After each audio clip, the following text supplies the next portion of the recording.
Hey everybody, David Ursino here, and I'm actually not going to talk to you about Vaughan real estate today.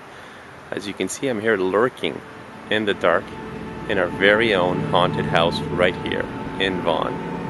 I'm standing at the doctor's house in Kleinburg, and it's an old building with quite some history and actually some interesting stories. I did a little research recently and found an article that was published in Vaughan Today back in 2007, and it uncovered some interesting things that happened here at the doctor's house.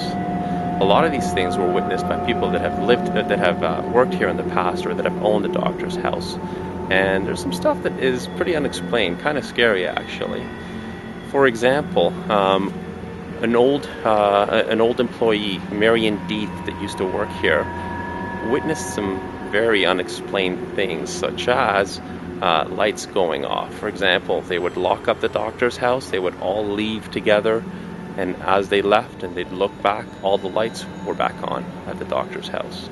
They would hear music sometimes. After locking the whole place, they would hear music coming from the piano when they were sure the place was empty.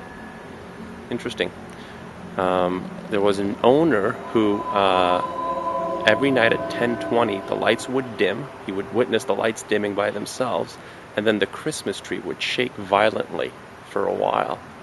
One of the weirdest things, back to Marion Deeth, that she witnessed was that for a straight year, every single day, right at 2 o'clock, her office door would close by itself.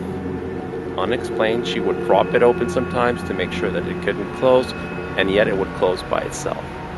I think the scariest thing that I've found out about Doctor's House is based on its history. So it was built in 1867, and it's called a doctor's house because a series of doctors lived here in the past.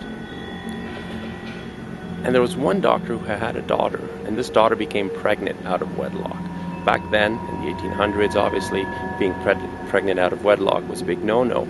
And rather than face the humiliation of having a pregnant daughter, he decided to give her an abortion to abort the baby. It was a disaster. Not only did he abort the baby, but his daughter died as well. And to this day, people have witnessed a little girl playing by the chapel, and that's the chapel right behind me. And when they go back, the little girl is gone. That's kind of spooky if you ask me. Maybe it's true, maybe it's not. I don't know. That's for you to find out. If you're interested in this kind of stuff, stay tuned for my next video blog, or my video blog that I'll have early next week, where I'm going to interview a psychic on how to clear your home of spirits. Have yourself a happy and safe Halloween.